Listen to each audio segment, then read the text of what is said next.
So I will just follow you, right? Yeah. So just once Anita starts the countdown, she'll tell us, and then we'll have about 60 seconds, and then we're just going to step right into it. Okay. Sounds great. It's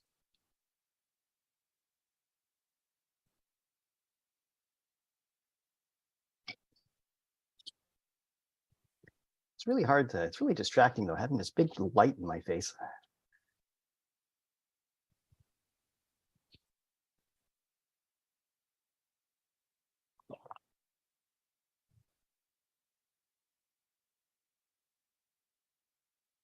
Okay, I'm putting this countdown now.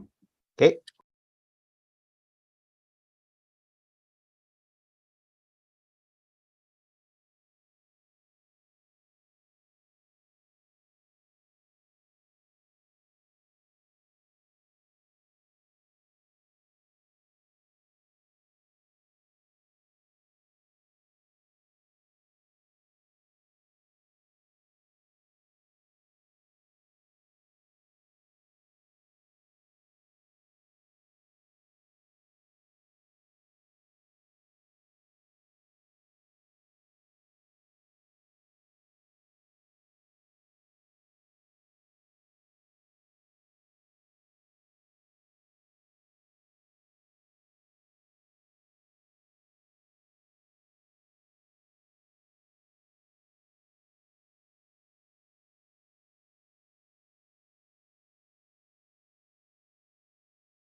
Okay, I think we are ready to get going here.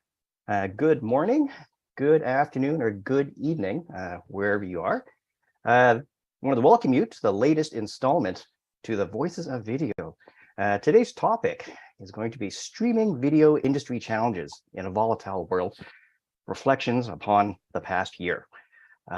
This is really going to be kind of a casual year-end discussion on some of the streaming events that have occurred in 2022, some of the impacts that we've seen. And then towards the end, we're going to talk a little bit about the work that NETINT and Supermicro have been doing together to address some of these issues. So first of all, my name is Bob Fung. I am the Director of Marketing at NETINT Technologies. And for those of you who may not be aware, NETINT designs, we manufacture, and we sell ASIC-based video encoding solutions. And I'm super excited today to have my buddy Ben Lee, Director of Solution Management at Supermicro, with us. Ben, why don't you just tell them a little bit about what Supermicro does? Yeah, sure.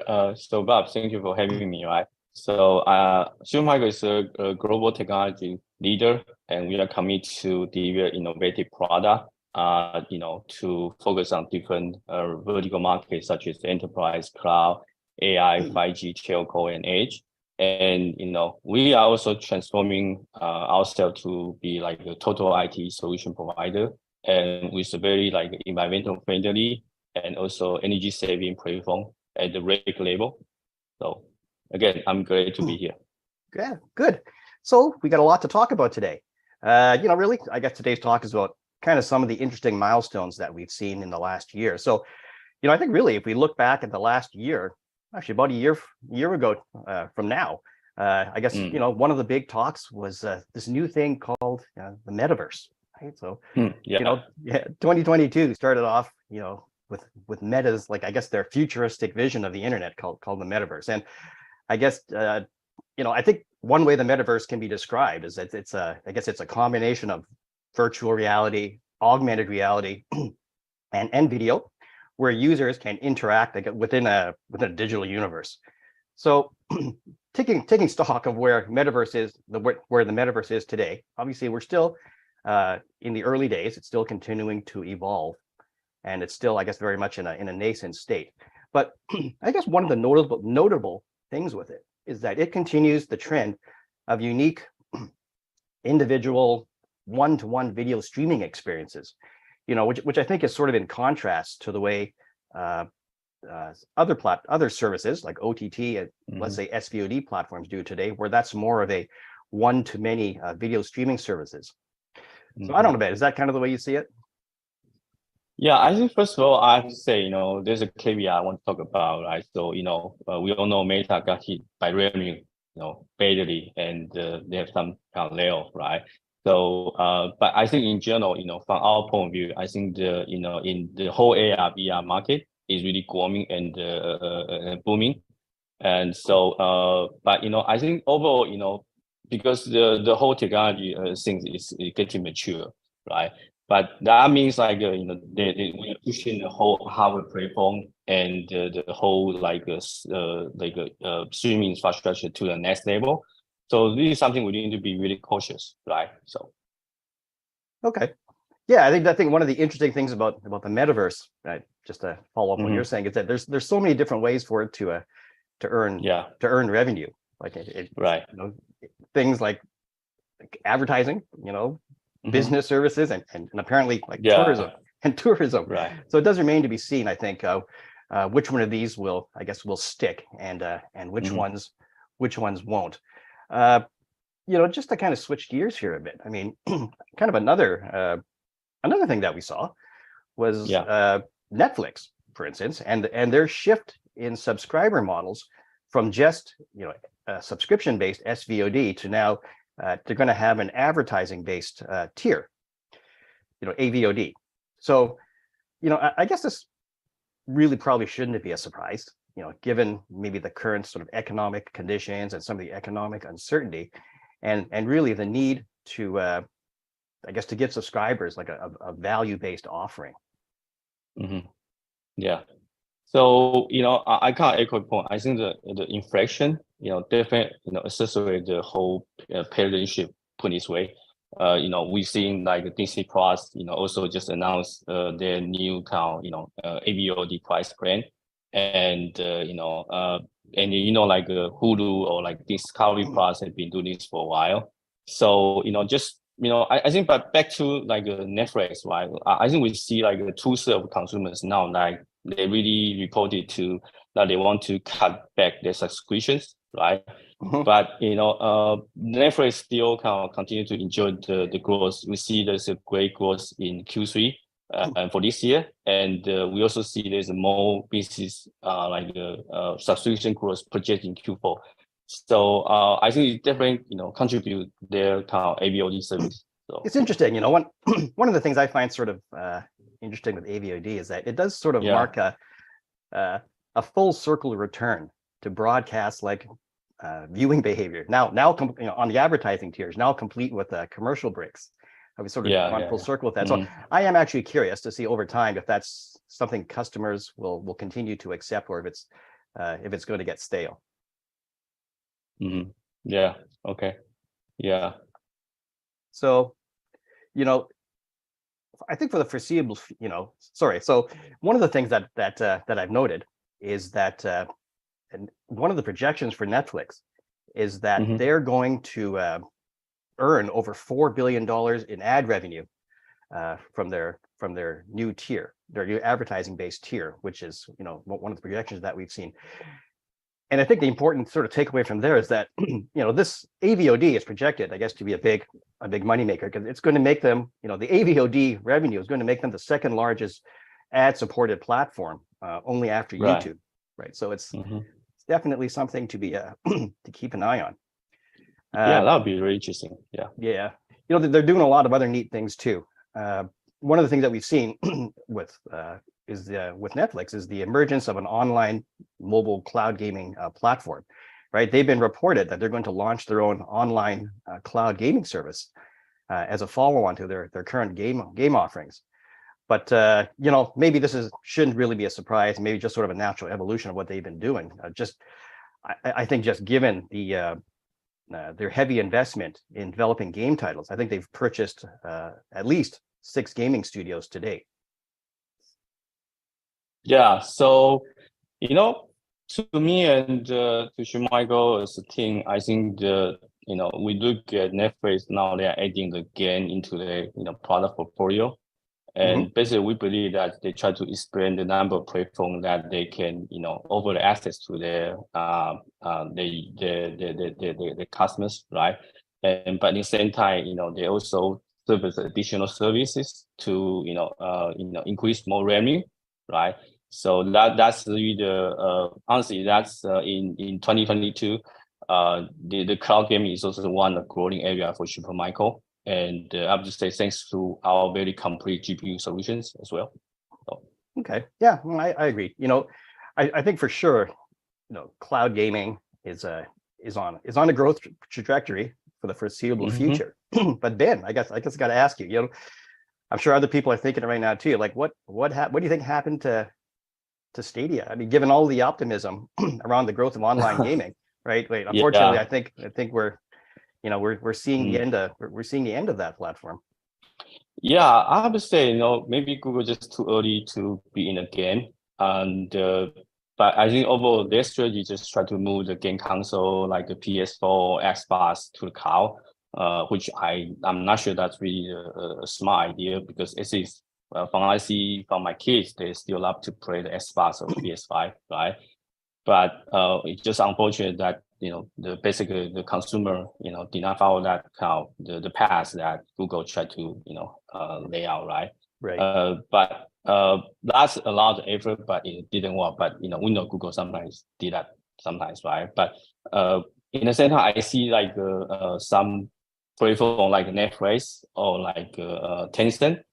I think they have a smarter approach, right? They are moving the game experience to the phone, which is everybody has a phone, right? So I think this is more reasonable to all the people to follow that kind of path. So right. No, that's really good insight. And just so one of the things that I kind of see, maybe with the exception of Stadia this year, is that we're seeing in I think for 2023, we're going to see a shift in customer behavior that we're seeing now, with a lot more focus on cost and value conscious streaming services. In addition to some of these newer services like the Metaverse and cloud mobile gaming. So and hopefully they continue to gain traction. So I think overall, from what I've seen, that there's a lot, despite what's going on in the world, that there is a lot of reasons in the streaming video industry to be really optimistic. We're still seeing a lot of innovation.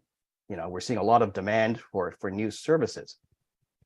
But right, unfortunately, there's a couple of big elephants in the room for 2022.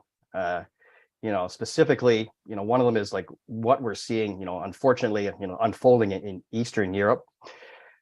The the related global economic downturn, and we're seeing also now too a lot of pressure or emphasis on environmental concerns, and these are all continuing to shape our industry. The war in Eastern Europe, and sort of I guess the overarching geopolitical events of that conflict.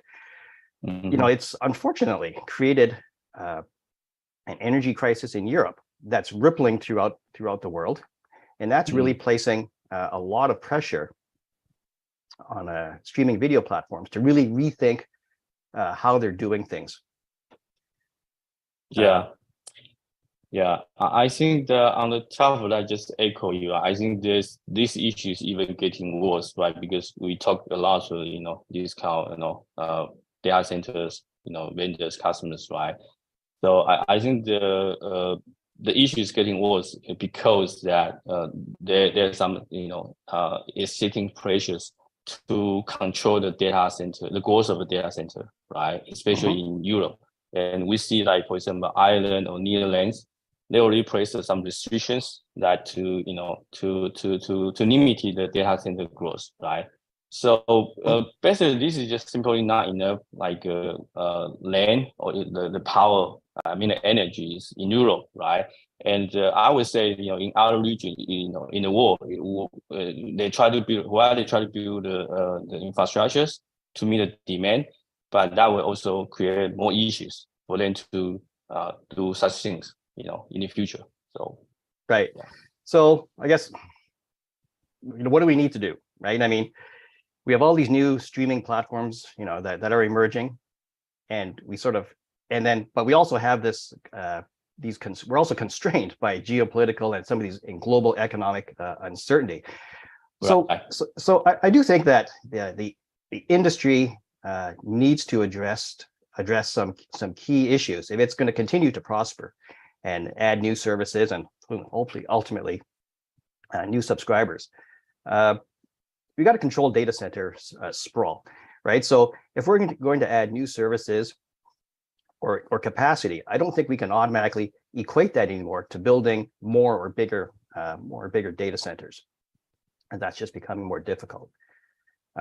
We need to reduce, our operational as well as our operational expenses as well as our CAPEX. In our current sort of global economic climate, we really need to control costs for a number of different reasons. And in addition, one of them also is just certainly uncertainty in the financial markets. We can't always guarantee anymore that we're going to have access to the capital that we need to expand. So again, lots of pressure to control both operational and capital expenditures. And I previously mentioned this: energy costs and environmental impact. And these are things that are sort of intrinsically linked, and they got to be and we have to reduce them.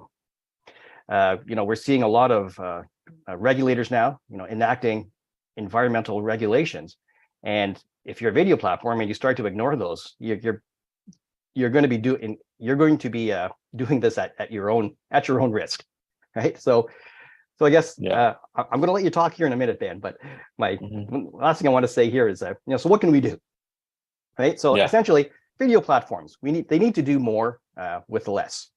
If you're a video platform in 2023, right, you need to have an expansion plan or a growth plan that considers the difficulty in expanding your data center footprint. You need to get your energy costs down, right? Energy costs, especially in Europe, but again, it's kind of rippling throughout the world. These are going to keep growing, and they're going to be growing. It's going to be like this, for the foreseeable future. We also need to get our carbon footprint down, again, before someone makes us do it.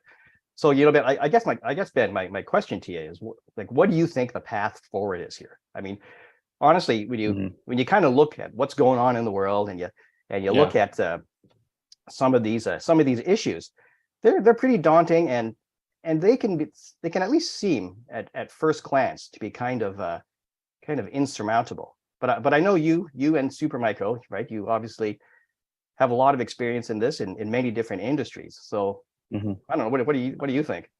Yeah, I think there's different approaches. Right? I think we can talk about that further. But I think first one, I think there's a one thing or the vision we need to try to address. And I think I learned this from from the market or from my NETINT friend. We can use the example like the YouTube, right? The Argo VCU, right? I think you guys are aware of that. That's their like in-house design asset, right? And just for the encoder, right? And I think YouTube is using that to encode like over like 500 hours, of content per minute, right? So that really reduce their encoding costs, right? So that's they ahead of the competition, right? So obviously, not everyone can just like Google. They can have a great team to design their own ASIC, right? So whatever you are like a hyperscale platform or like educational, educational, corporate government. Now pretty much you need some video solutions, right? So you need a very powerful ASIC. So I think that's why I'm really enjoying to partner with Bob and the NETINT friends. I think you guys have some very interesting solutions for sure. So Ben is Ben is leading me into a sort of. I made it. Yeah, I made it. Where we're going to talk about why Ben and I are virtually here today. So yeah, you're right. I mean, that's the Argos platform is a great sort of example of a great way to address some of these issues that we've been talking about today. So, high performance ASIC encoding for the longest time, I guess, has been the domain of big, hyperscale platforms, with ASIC development teams at their disposal. But I do think that's changing. It is changing. And that type of technology is available to everyone now. Last year, with the use of ASICs, NETINT, we encoded over 200 billion minutes of video.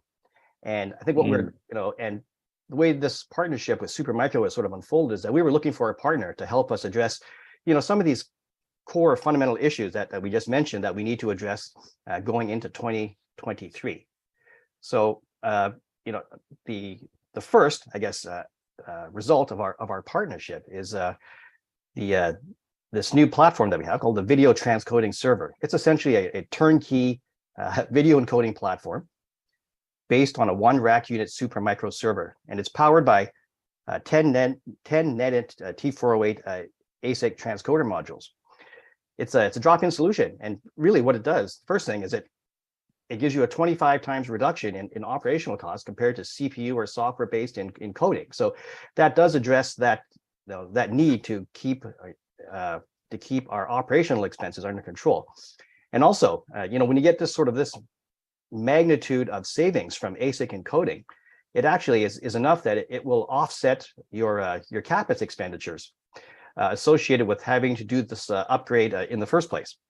So, it's a bit of a cliche, but I think switching to ASIC encoding actually pays for itself, right? In at least a number of different ways. In addition to this cost savings, the advantages of ASIC encoding includes, a reduction in your server footprint, let's say by a factor of 25 times.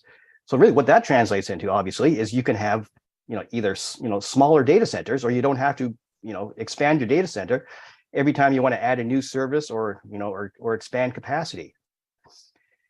That also does have a corresponding reduction in power, right? So, you obviously using less power, you're spending less money there.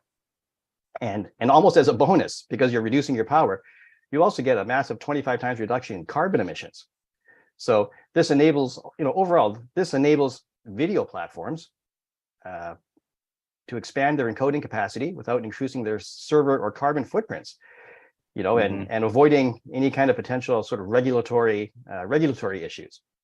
Again, it's a really great solution for addressing these sort of these fundamental issues. So I guess, I've talked a little bit here about how, I guess NETINT's, contribution to this partnership, but Ben, why don't you tell me what, I guess Supermicro's secret sauce is that enables the video transcoding server? Yeah, well, I think, just look at my virtual background, right? So, Supermicro really commit to the green computing, and we, across all industrial and applications, right? So we really, strive to create green solutions available to the market. And when I look at the video streaming, right, we see, just like we discussed, the use cases or application relying on the video streaming, we're just getting, continue to grow, put in this way. And I think that will be also last for, a very long time. So we want to be part of this kind of responsible industry, right, to contribute.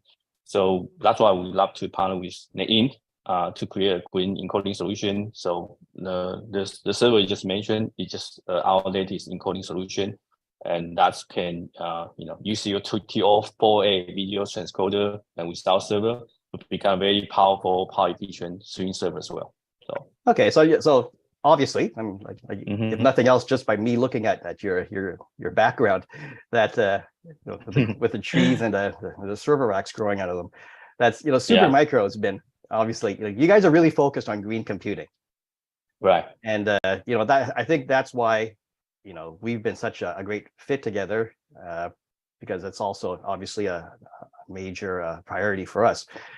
Right. But can you give me some background, I guess, on how are you actually going to enable green video streaming? Because how are you actually going to? I think we look at this from two area we're focusing, right? So first is we look at this from the solution approach, right? So I think first that's why we treasure the partnership with NETINT, right? Because we believe our solution combined together is the best performance solution in the market. And not just in terms of the performance per cost, right? but also on the performance per watt. I think this is very important because more and more people now really focus on the operating cost. Just like we mentioned before, all the energy costs, the data center limitation is really going to be very challenging, right? So we try to push both parties' strengths together, right? So NETINT, you guys provide a high efficient video transcoding modules, and we provide the latest and greatest servers. And based on our building block strategies, right? So we can always launch the next generation server as a first mover in the market. And I don't want to mention that there's a lot of PR, these days talk about how Supermicro launched the latest and greatest solutions, right? So on the top of that, we, as a solution, we want to ensure the whole platform serve the best quality for the 4K streaming servers. So, actually this server has completed lots of lab testing that includes thermal performance, compatibilities. So, we feel very comfortable to stay behind the quality. We believe the quality is very solid. So we want to really bring this to not just the best performance per watt, but also be a very good quality stream servers, right? So, in the same time, I think, Bob, that, right? We're in conversation to expand the solution to different areas in 2023. So, yeah, absolutely. Yeah, so that's one area, right? So the area is like the rack scale approach, right? So, I keep saying that, right? So, we really take the screen computing very, very seriously. Okay, I love to say that again and again. And so we are very excited to work with NETINT to bring the high efficient string server, right? But we also know it's so important topic to address at a rack scale level, at data center level. So, to all the data center, right? I think the key is to reduce the PUE, right? So one thing we can reduce the PUE is in the liquid cooling. So our liquid cooling solutions, is available now, and actually across all the platforms, right? That can help the data center greatly reduce the typical PUE from 1.5 to between 1.5 to 1.6 to 1.06 or 1.05. So this is a significant, reduction. And I would say based on our calculations, we estimate that can save more than 40% of the total data energy cost in the data center. So that's amazing, right? Yep. And so we are very confident that to have our customers to save their energy cost, not just on the solution level, which work with you guys, but also at the rack level or data center level, right? And on the top of that, we want to make sure it's a plug and play. So we do all the testing, qualification, software loading. That means the customer just need to receive a rack and plug in a cable, and boom, it's on. So it will be very, very interesting. So I would say overall, we believe Supermicro is very well positioned to support the video streaming market, right? And we can provide a high performance in power vision solutions. And again, I really treasure to the partnership with NETINT people, and look forward to have a very excited 2023, with my friend Bob and NETINT.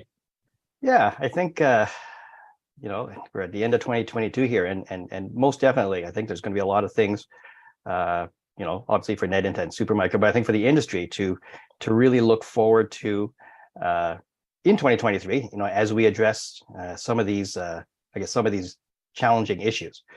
So thanks, Ben. Anyways, I think we're going to time out soon. I mean, I am really excited at all the new things that are occurring in our industry. And I think we do have our work cut out for us, but I think if we focus on the things that need to be addressed, we're going to be just fine. So Ben, unless you have anything else you want to say, I mean, I think we could potentially take a few questions here. So I do see here actually that there are some questions here. So feel free to chime in as I read these. So the first question I have is, who's this video transcoding solution for?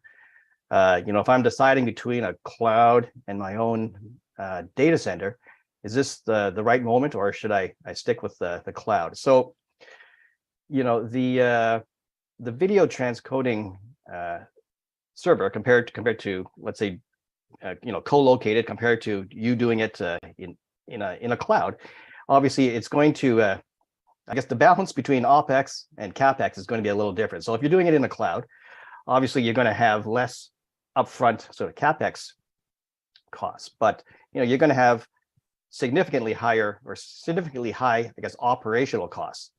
Whereas specifically with the video transcoding server, yes, you will have some upfront costs dropping in and installing the server, but you're going to have extremely low operational costs, largely because of its ASIC based encoding technology. And essentially what that will do is that you'll experience such a big reduction in OPEX that it's essentially going to pay off your capital expenditures that you had to spend to buy those servers in the first place. So in essence, I think it pays for itself. So I think it really kind of depends on your own personal application, which one is better, where you kind of like that balance between OPEX and CAPEX. So I wouldn't say one's better or the other. It just kind of depends, what kind of business model that works best for you.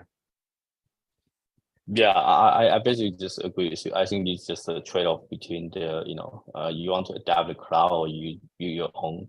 And I think we have always ongoing kind of discussion with customers or kind of even sometimes debate, but we can help customer to do the quick calculation just like based on all the information or experience we have. So okay, yeah. Let's see here. Oh, here's another question. Do I have to buy the whole server, or can I just buy a couple of video processing units to experiment with? So, no, you don't have to buy the whole server. The advantage of buying a video transcoding server, it's a complete turnkey, fully tested solution that assembled by Supermicro that you can just drop into your facility. However, we do understand that not everyone, certainly initially, maybe wants to get into an entire server, and maybe you want to just do like a sort of proof of concept test. So in that case, yes, you can simply buy some of the standalone transcoder modules and and essentially experiment with those. Yeah, so Bob, maybe chime in a bit. In certain way, we also offer some like the remote POC. So that's kind of option that's we can consider. But I think the best way definitely buy the turnkey solutions from us, and we provide great support. So cool. Let's see here. Are there any use cases or applications for the server? Who's this for? So that's it's a good question. I mean, basically you can think the server itself can be used by sort of a wide range of different use cases or applications. Obviously, it is suitable for everything from sort of large video platforms all the way down to much smaller video platforms. Looking outside of media and entertainment, you could actually use it for other applications like public safety, for instance. This having a really high performance low cost server is probably a really good fit. There also probably is some institutional applications and government video applications for it too. So really it's kind of suited for like a wide range of different applications. Yeah, so I probably sort of curveball here. So as I mentioned, right? So this streaming server is just the first step. The partnership between Supermicro and NETINT. So just like you mentioned, the public safety, and I know you guys have something coming up. Focus on more like video analytics things, right? And we also focus on different market with different kind of solutions, right? We have some like edge, server or edge, small box that we can publish. That's why, we're going to have more things to do in 2023.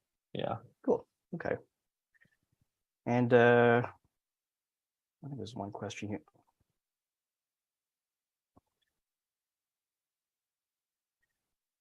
So let's see here. One question here is, what codecs does the server support? So the transcoding server supports H.264 and HEVC.